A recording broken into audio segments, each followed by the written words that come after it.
Good evening everyone. Myself Shalu Gupta. Welcome to my YouTube channel made with Shalu. मेरा आज का topic है टाइफाइड फीवर. टाइफाइड फीवर क्या होता है, किन कारणों की वजह से होता है, क्या सिम्टम्स होते हैं, क्या इन्वेस्टिगेशन करानी चाहिए और क्या ट्रीटमेंट, मैं इस वीडियो के जरिए आपको ये बताऊंगी. ठीक है, तो स्टार्ट करते हैं video. Typhoid fever. Typhoid fever is a bacterial infection. Typhoid fever जो है वो एक बैक्टीरियल इन्फेक्शन है कॉज्ड बाई सैल्मोनेला टाइफी. जो एक बैक्टीरियम है जिसका नाम है सैल्मोनेला टाइफी, उसके कारण टाइफाइड फीवर होता है. Typhoid fever also known as a enteric fever. Typhoid fever को हम एंटेरिक फीवर कहते हैं, आग का बुखार भी कहते हैं और आम भाषा में मियादी बुखार भी कहते हैं. ये तो हो गया टाइफाइड फीवर क्या होता है.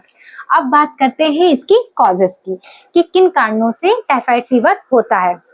तो टाइफाइड फीवर पहला जैसे मैंने बताया कि एक बैक्टीरियल होता है जो हमारी गट्स में होता है, बैक्टीरियम सैल्मोनेला टाइफी. इसके कारण हमें टाइफाइड फीवर होता है.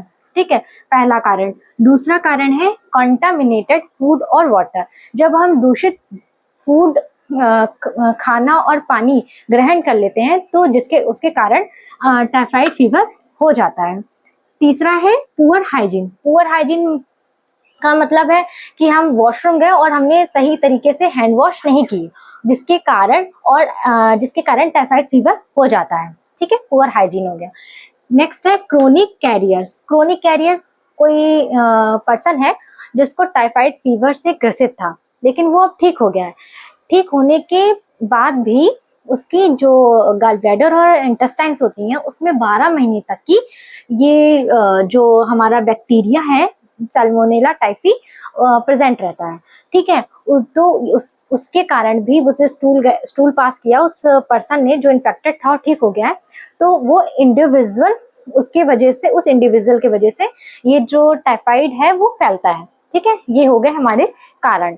ठीक है, नेक्स्ट हम बात करते हैं सिम्टम्स की कि क्या सिम्टम्स आते हैं.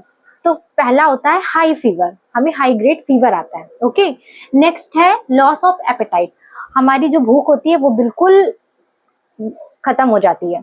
नेक्स्ट है rose spot usually on chest and abdomen. मतलब हमारे चेस्ट पे और हमारे एब्डोमेन पे गुलाबी कलर के छोटे छोटे स्पॉट्स, रैशेस जैसे पड़ जाते हैं. नेक्स्ट है मसल पेन. बहुत ज्यादा मसल्स पेन होता है इसमें. और नेक्स्ट है कफ.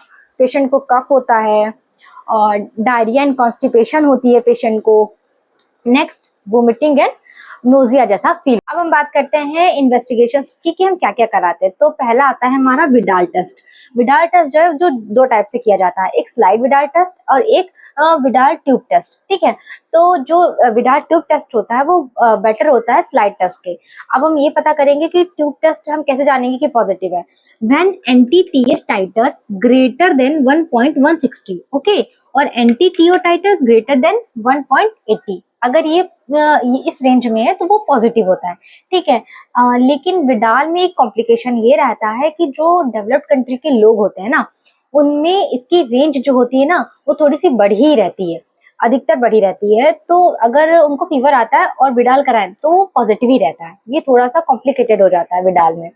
नेक्स्ट टाइफीडॉट. टाइफीडॉट जो टेस्ट है वो विडाल की कंपेयर जल्दी डिटेक्ट कर लेता है टाइफाइड फीवर को. इसमें आईजीएम होता है और आईजीजी होता है. आईजीएम जो है वो हमें ये बताता है कि पेशेंट को एक्यूट टाइफाइड फीवर है और आईजीजी बताता है पेशेंट को क्रोनिक टाइफाइड फीवर है. ठीक है, तो ये हो गया टाइफीडॉट. नेक्स्ट ब्लड कल्चर टेस्ट कराते हैं, बोन मैरो टेस्ट कराते हैं और यूरिन कल्चर सेंसिटिविटी कराते हैं.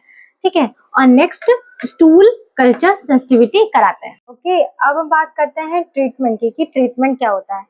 तो इन माइल्ड केस में जो पेशेंट होता है उसको जो डॉक्टर होता है वो एंटीबायोटिक प्रिस्क्राइब करता है. एंटीबायोटिक में मेनली एजिथ्रोमाइसिन है टैबलेट फॉर्म में और सिफिक्सिन, ये कॉमन एंटीबायोटिक्स होती हैं. ठीक है, उसके बाद पैरासीटामोल, उससे पेन भी रिलीफ हो जाता है, हेडेक में भी आराम मिलता है और जो मसल पेन होता है ना उसमें भी पेशेंट को काफी हद तक आराम मिलता है. ठीक है, उसके बाद इसमें माइल्ड केसेस में सिम्टोमेटिक ट्रीटमेंट भी किया जाता है, जैसे कि पेशेंट से कहा जाता है आपको हाइड्रेट रहना है। हाइड्रेट में आपको 2 से 3 लीटर पानी पीना है, आप कोकोनट वाटर भी ले सकते हैं, आप लस्सी भी ले सकते हो, ठीक है। और सॉफ्ट डाइट लेनी है, सॉफ्ट डाइट में आप दलिया है, खिचड़ी है, ठीक है, ये सब ले सकते हो, फ्रूट्स भी ले सकते हो, ठीक है। तो ये सब तो सिम्टोमेटिक ट्रीटमेंट हो गया। ओके, अब बात करते हैं सीवियर केसेस में। सीवियर केसेस में जो है ना, पेशेंट्स को हमें उसमें आईवी एंटीबायोटिक्स देनी पड़ती है, मतलब हमें वेन के थ्रू एंटीबायोटिक्स देने पड़ते हैं। ओके, और कुछ पेशेंट होते हैं जो मतलब ओरल हाइड्रेट नहीं हो पा रहे हैं, ठीक है, इनटेक नहीं ले पा रहे हैं, वाटर इनटेक नहीं ले पा रहे हैं, तो उनको हम आईवी फ्लूइड्स भी देते हैं, ठीक है। ये तो हो गया सीवियर केसेस में। अब बहुत से केस ऐसे हो जाते हैं जिसमें हमें सर्जरी की नीड पड़ती है, ठीक है। तो जैसे कि केस हो गया परफोरेशन, किसी की आंत फट गई, तो उसमें क्या होता है, हमें सर्जरी की नीड होती है। ओके, ये हो गया हमारा ट्रीटमेंट ऑफ टाइफाइड फीवर। अब हम बात करते हैं प्रिवेंशन की, कि हम प्रिवेंशन कैसे करेंगे टाइफाइड फीवर का। तो पहला है उसके लिए वैक्सीनेशन आती है, ठीक है।